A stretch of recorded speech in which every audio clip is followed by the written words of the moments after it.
I see some people putting referees as high school teachers, primary school teachers, or your head teacher. Pastor? You can guess how that discussion will go. Recruiters take 6 seconds to scan your CV. Recruiters are even fair. The ATS takes milliseconds. Gaps have been misused. For instance, I was working in this company and I existed in a not so good way. So I cut it out. So it remains a gap. I see some people 1 month, 2 months, another company. Within 2 years, you worked for like 5-6 companies. You are running away from something.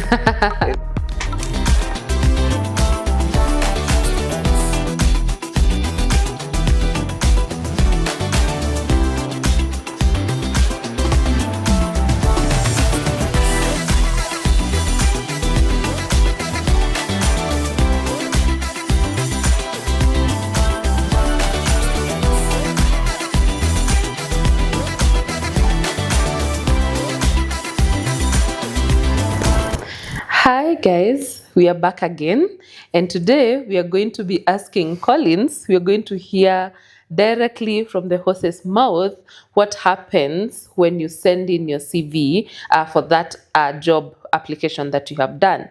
So Collins, we are normally told that recruiters take 6 seconds to scan your CV, and then they will decide whether to go ahead with it or not. How true is that?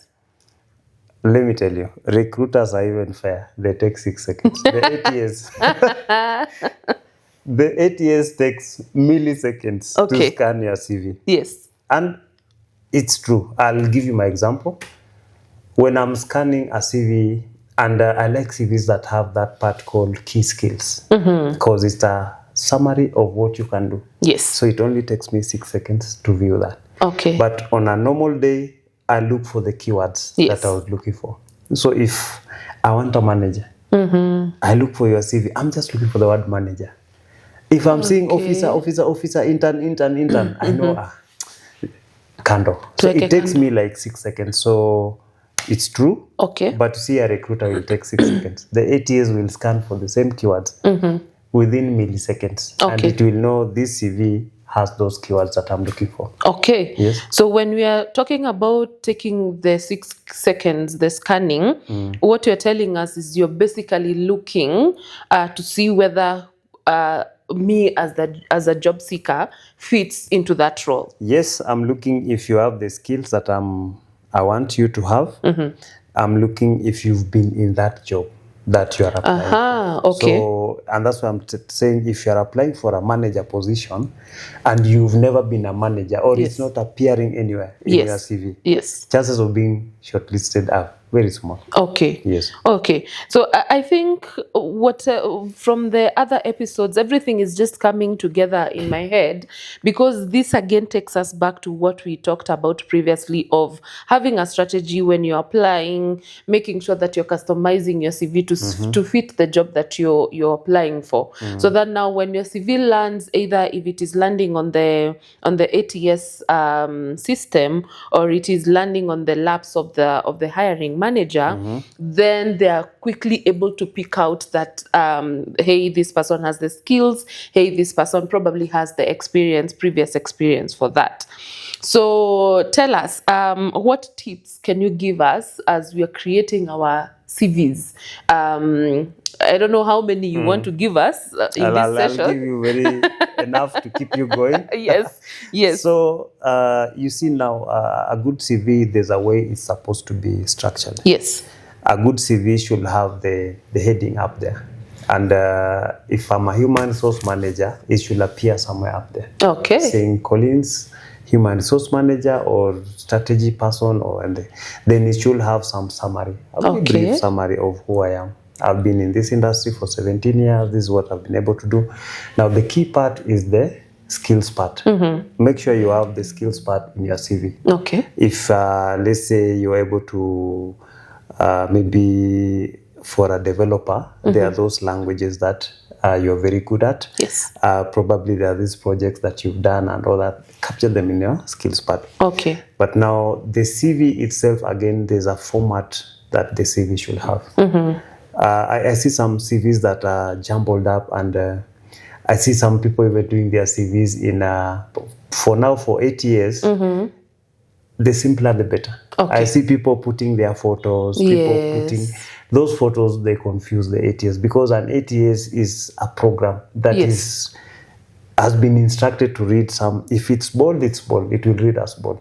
So if you put there your photo, it confuses the ATS. So the simplest thing is to have a simple structure of a CV, bullet points, put simple bullet points. If it's another section you're starting, just put it in plain bold. Okay. And bullet points following it with the keywords that are in. Remember I mentioned about the job description. Yes. So those keywords are what now you should be putting in your CV, telling this person, I'm able to do this. This is what I've done before.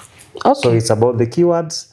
It's about the structure. Yes. It's about how you've highlighted your key skills. Okay. Okay. Then it won't go past there. It will go past the 6 seconds. Otherwise, chances are high. If I'm struggling to read your CV, you've thrown in everything, everywhere, put it aside.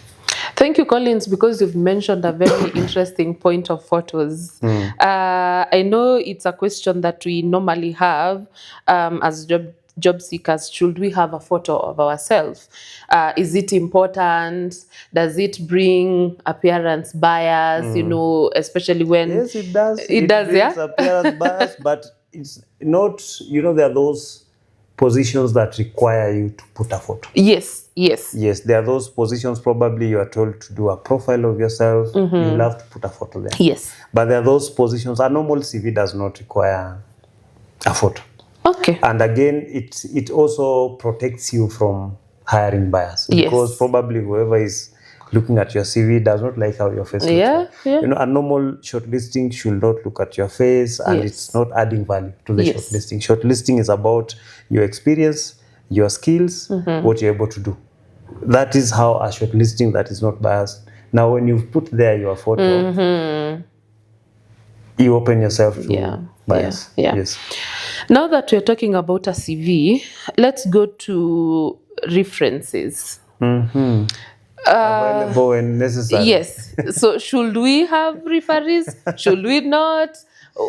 I saw there was a discussion that was going on Facebook, and an employer was complaining, or well, let me not say complaining, but the employer was saying that she prefers when the CV has referees. Yes. And then the discussion was, hey, if you prefer that, it's good to say when you're putting out the job ad, just mention that, have referees.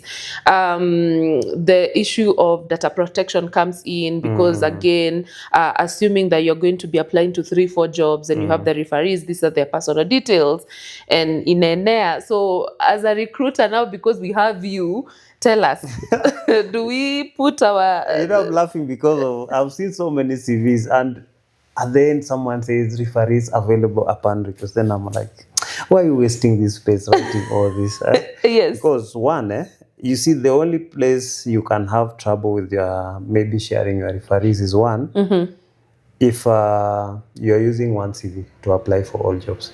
Because if I'm using one CV for a specific job, yes, I know too well, you will refer me because I've worked with you in this industry, and it is relevant to this job that I'm applying. Yes. By the time I'm putting you as a referee, I've talked to you.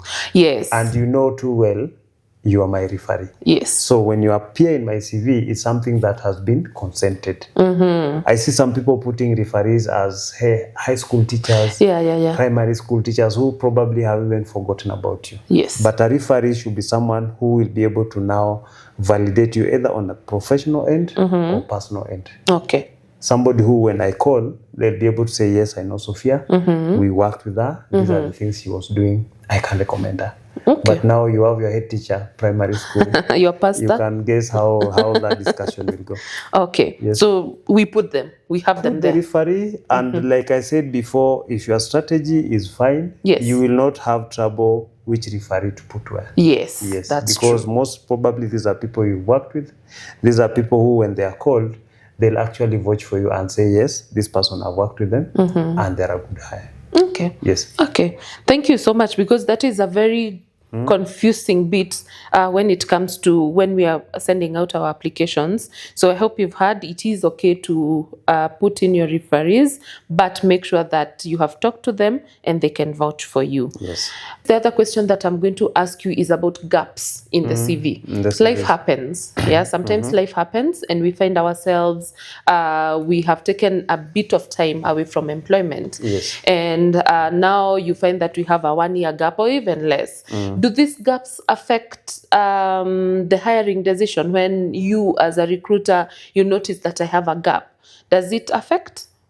I'll say they don't, but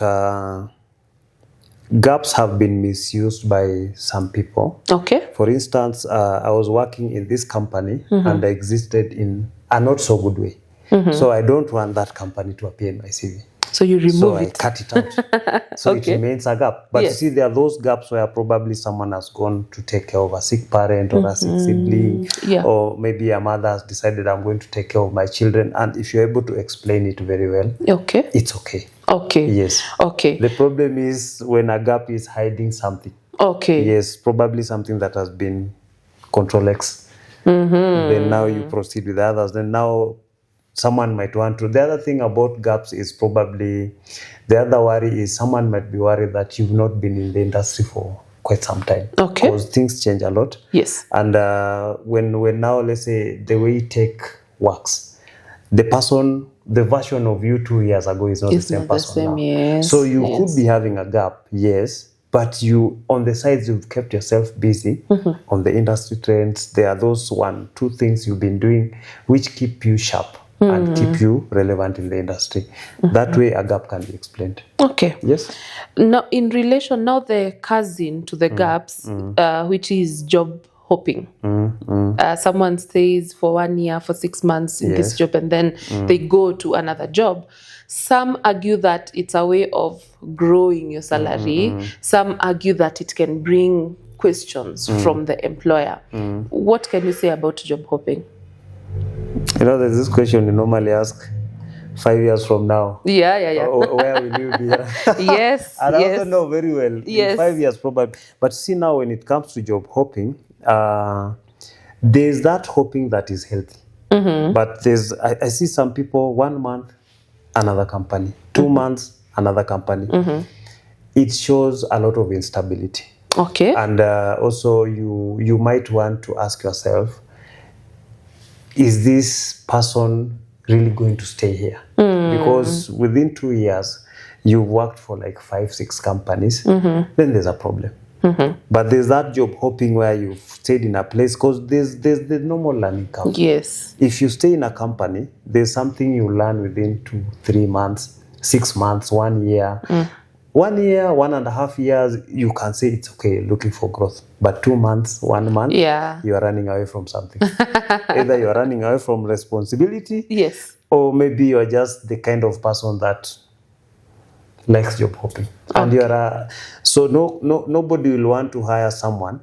And like I told you earlier, hiring is quite it's intensive and very expensive. So I don't want to hire you and in 3 months I'm again going to look for another person. You go so away. If I see your CV has all that, the best thing is to avoid, unless you have a very good reason. Okay. Okay, that answers that. And now I've saved the best for last, which is the money. Yes, which is the money. We have seen some companies embrace putting out the salary range for a position, which is a good practice. But still some people don't give the salary range. So I am applying for the job blindly. And in interviews, what normally happens is they ask you, you're not told, as the job seeker, you're not told we are offering XXXX. Let me ask you a question. Yes. If this was your phone and you are selling it to me, yes, who knows the price? Is it the person you are selling it to, or you who is selling? The owner of the phone. You know the price of this phone. Yes. So when you come for an interview, you are coming to sell your skill to me. Who should know your value? So I, as the job seeker, should... You need to know your value. I love what you have called it. You need to know your value. Your value. Yes, you don't wait for someone to tell you. Of course, there are those salary structures and all that. Yes. And I've seen some very good candidates still going beyond the salary structure based on the value that they are going to bring.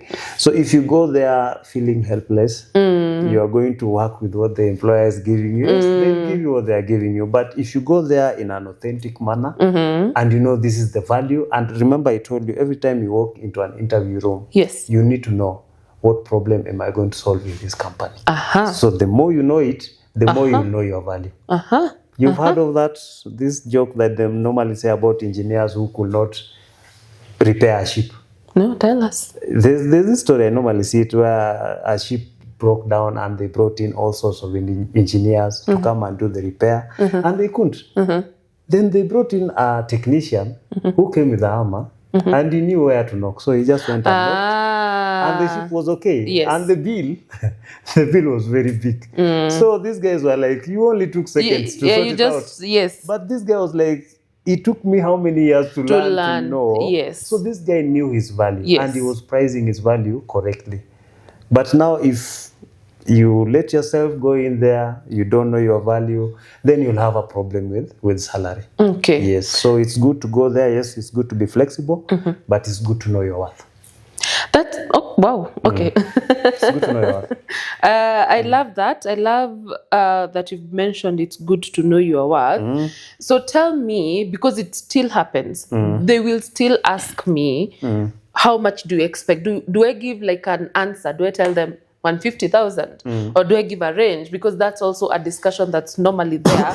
You give a range between 150 to 200, or the safest option is to give a range. You give a range. Give a range, and you can only give a range if you already know your worth. Okay. And that's why we talked about strategy. When you are searching for a job, you need to have a strategy. Yes. Strategy involves knowing how much you're worth. Yes. So when you go to a place and your worth, say, is between 200 to 50,000, if you give me 50K, I know very well it's not my worth. It's not my worth. Yes, it's not my worth. Okay. So it's all about knowing your worth and being open to negotiation. Okay. So if it's good, there's nothing as bad as fixing yourself into a position or a job that will downscale your life. Yes. You will struggle. Okay. Yes. I want us to end this episode in style. I want us to show the job seekers in a simulation, and I want to be the recruiter in this. You go ahead, shoot. Can you sit like now the job seeker? Yeah, and I want to hear from you how you would answer that question of how much are you looking to be compensated for in this position. All right. Yeah? So you're ready? Yes. Go ahead and answer. It's a good question. Yeah, so here we go. So Collins, how much are you looking to be compensated for this position? All right. So I'm open to the company pay scale, but I'll tell you, in my current role, this is much I'm being paid. I'm willing to negotiate between a range of this much and this much. Great. Yes. I hope you have heard. Take note.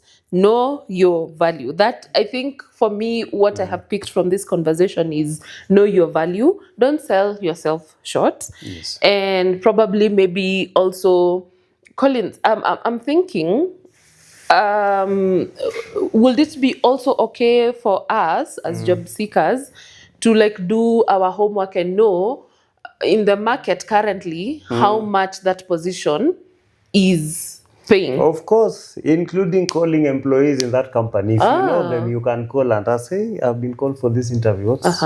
Yeah, in a friendly way, not yes, in a friendly way. So you do anything you need to get the information of the job you are going to interview for. Great. Yes. Great. Thank you so much. I am hoping that you have been enjoying these conversations. Like we mentioned earlier, please feel free to ask any question that you're having. We have Collins here, and he's here to help us out with all these questions so that we can make sure that you, as a job seeker, as you're applying for that job, you're ready, you have your strategy, you know your worth, and you have a trajectory of where you want your career to go. So thank you so much. My name is Sophia. We hope to see you in the coming episodes. Thank you. Bye.